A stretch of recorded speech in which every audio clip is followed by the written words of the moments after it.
Welcome back, everyone, to the Success Beyond Strategy podcast. So today is a solo episode, and I'm still in the mastermind. So I have a little audience here with me.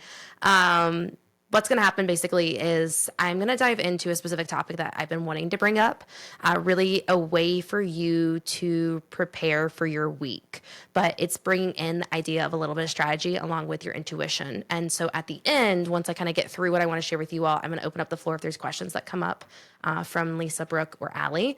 If you don't have any, it's completely fine as well.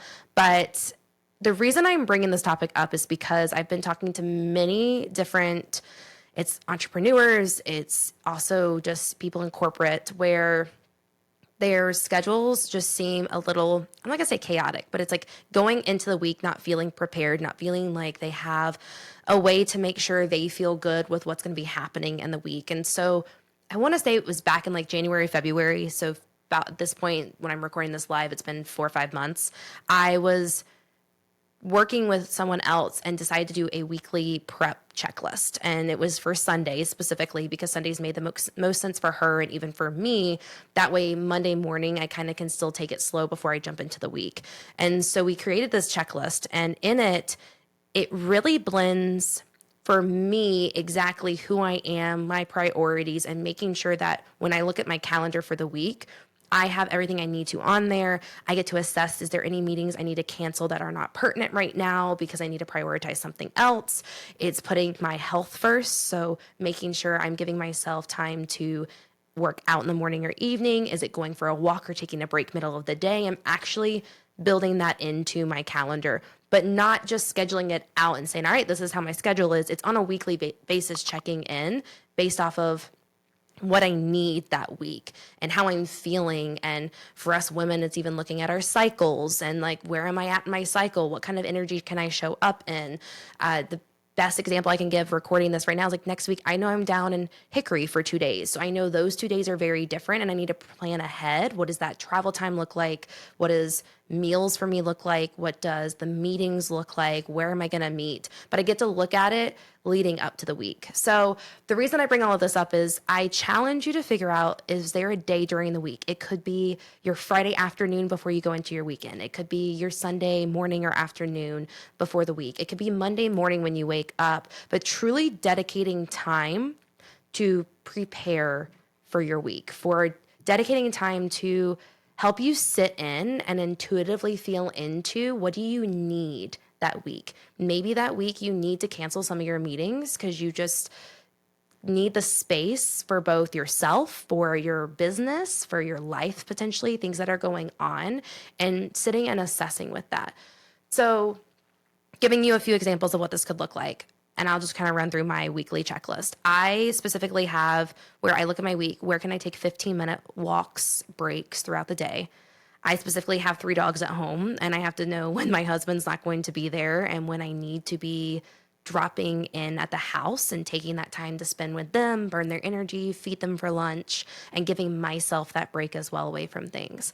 It's, again, I look and I go, okay, I have dedicated focused CEO hours and days in my week. So my Fridays specifically, I usually keep as clear as possible because that's my focus time for working on my business. Do I have meetings scheduled that day? Is there something going on that day? Do I need to clear that time? And then one of my goals specifically in the last few months has been not working before 9 a.m. and not working after 5 p.m. during the week. Now, that doesn't happen every week. There are things that happen, of course, that I need to fill in the time, but I will look at the week, and if I can change something, I will specifically alter the meeting, something that I might have planned, and be like, nope, setting my boundaries and keeping to them. And that's what this weekly checklist is for. So if you have any interest in looking at this, there's a lot of other things like I do weekly reflections, I set intentions, I actually do two personal intentions and 2 professional intentions every week as well. But if this is something you're interested in seeing, I have a template, I have an example. You would just need to message me on Instagram.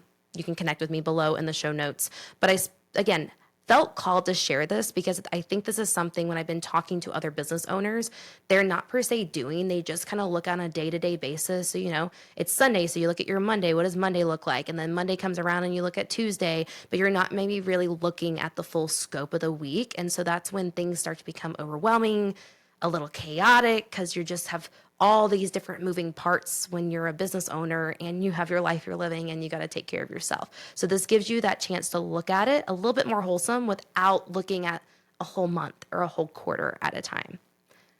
So with all that being said, are there questions about that? More clarity that needs to come from that? So Lisa asked the question if I have recommendations or advice on how for the workaholics to really be able to set this time aside. So like the 10, 15-minute breaks during the day. Even in my head, that also seems like a boundary thing, like in your mornings, like making sure your mornings are for you and like you're actually stopping work in the evenings.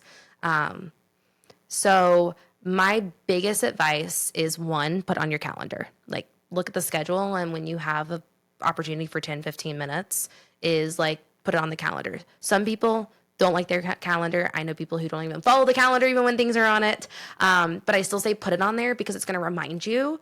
And the idea is that you start seeing it and it's like breaking you out of the zone you're in. That's what I try to do. And that's why I like the calendar is it kind of breaks me out because I get that notification that it's on my calendar. I'm like, oh, I've been sitting here for 2 hours. I need to get up and move.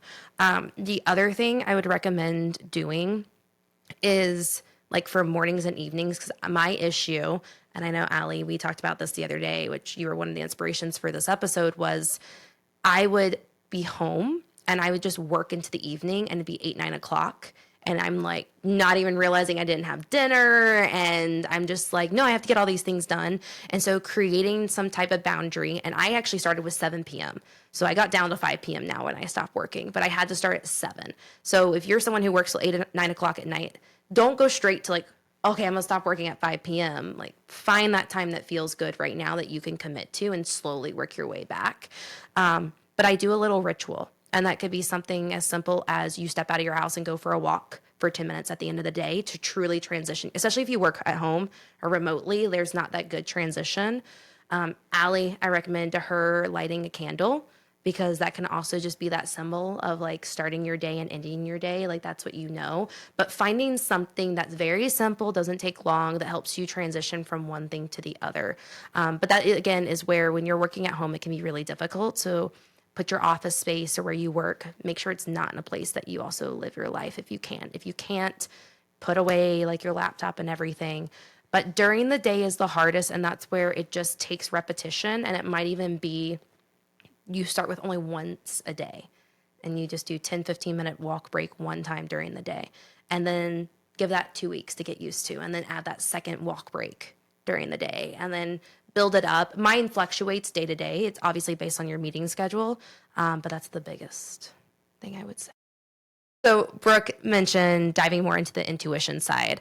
And I'll be honest, because I'm still learning a lot about the intuition piece, that I don't have per se advice or recommendations on this, except what I have learned for me personally is when something comes up, like for example, should I cancel this meeting or should I move this meeting, reschedule or not? It's like, what's the initial response in my body, and not letting my mind take over. Like, well, you've already rescheduled this 3 times or X, Y, and Z. Like, you're not going to be able to do this for another 3 weeks. And I'm like, no, I need to. Like, it's not, again, it goes back kind of to priorities, is like, I know it's not priority right now. My body is like, you can't take on that meeting. So really leaning into what's that initial response in your body versus letting your mind tell you all the reasoning behind why you should not move or not cancel that meeting. So hopefully that helps. Okay. All right. Well, thank you guys for the questions. Hopefully that benefits you who's listening. Again, connect with me on Instagram if you're not already. And if you want my template, just shoot me a message and let me know. I would love to share with you the list I have. It is very specific to me. But at the same time, that's fun because then you can make the tweaks and changes that you want to make sure it fits you and your life and your business as well. But I will see you guys next time on the podcast. Thank you for listening. And yeah, make sure to share this also with somebody if there's somebody that might be interested in a weekly kind of priority checklist.